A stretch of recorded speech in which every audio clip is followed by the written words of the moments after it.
श्रीमद्रामायणे वाल्मीकीये आदिकाव्ये उत्तरकाण्डे अधिकपाठे प्रथमः सर्गः।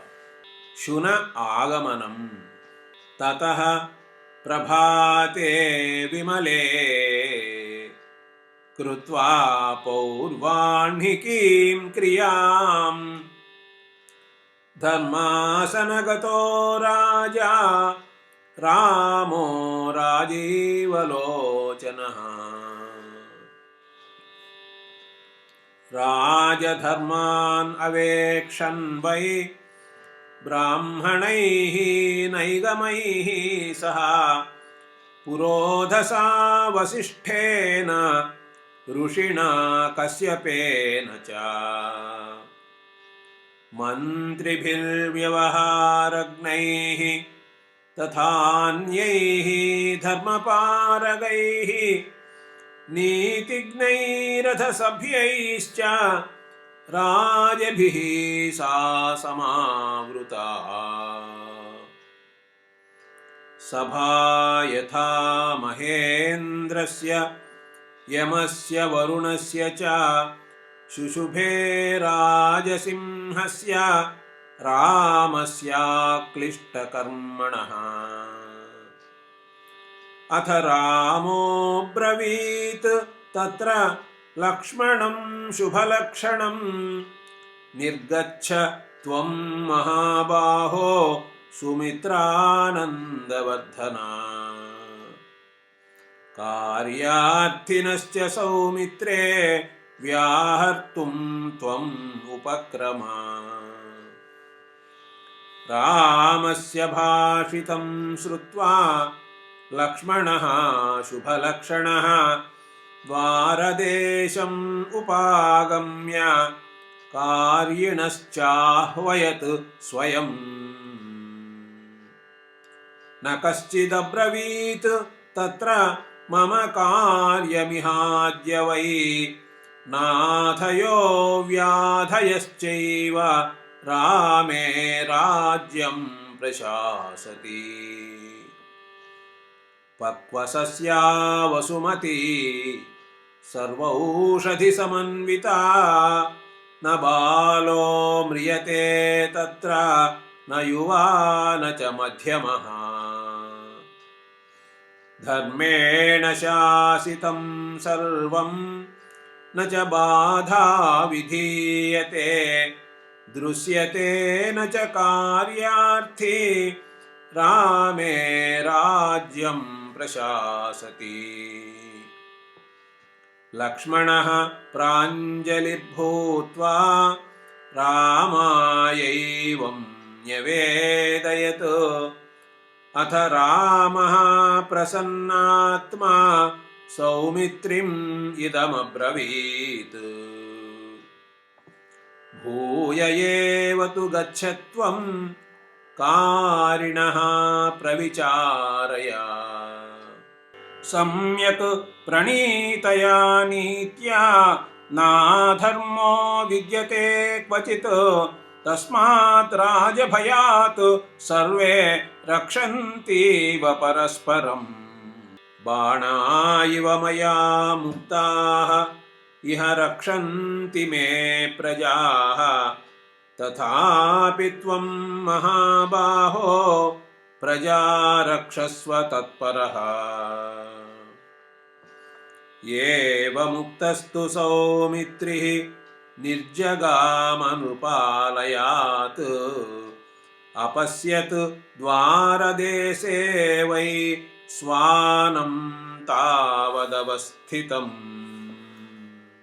तमेव वीक्ष्यमाणं वै विक्रोशन्तं मुहुर्मुहुः दृष्ट्वाथ लक्ष्मणस्तं वै पप्रच्छाथ सवीर्यवान्। किं ते कार्यं महाभाग ब्रूहि विश्रब्धमानसः। लक्ष्मणस्य वचः श्रुत्वा सारमेयोऽभ्यभाषत। सर्वभूतशरण्याय रामायाक्लिष्टकर्मणे भयेष्वभयदात्रे च तस्मै वक्तुं समुत्सहे। एतच्छ्रुत्वा तु वचनं सारमेयस्य लक्ष्मणः राघवाय तदाख्यातुं प्रविवेशालयम्। निवेद्य रामस्य पुनः निर्जगाम नृपालयात्। वक्तव्यं यदि ते किञ्चित् तत्त्वं ब्रूहि नृपाय वै।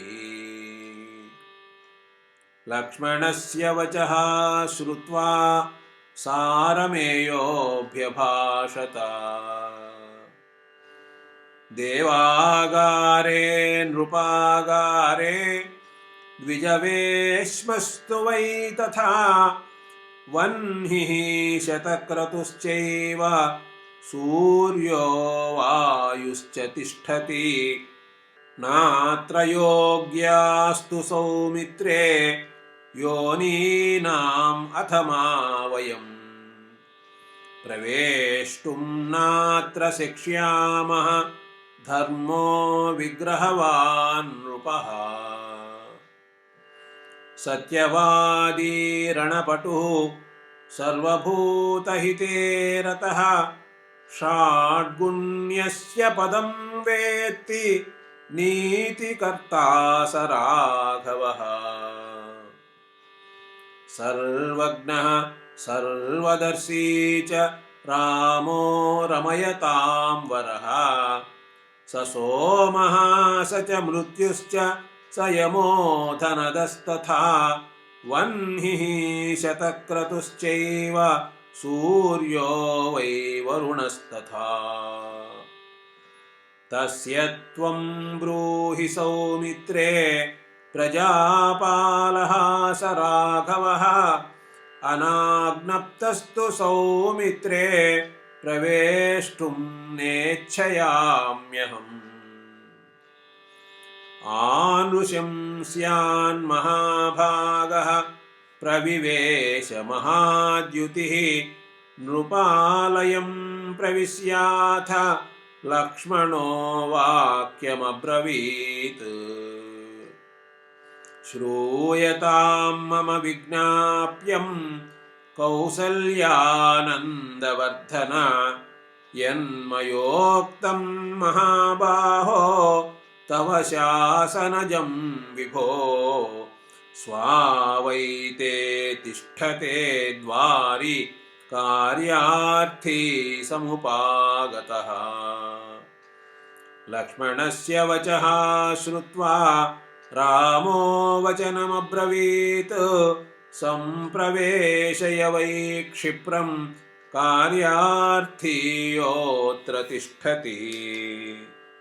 इति आर्षे श्रीमद्रामायणे वाल्मीकीये आदिकाव्ये उत्तरकाण्डे अधिकपाठे प्रथमः सर्गः।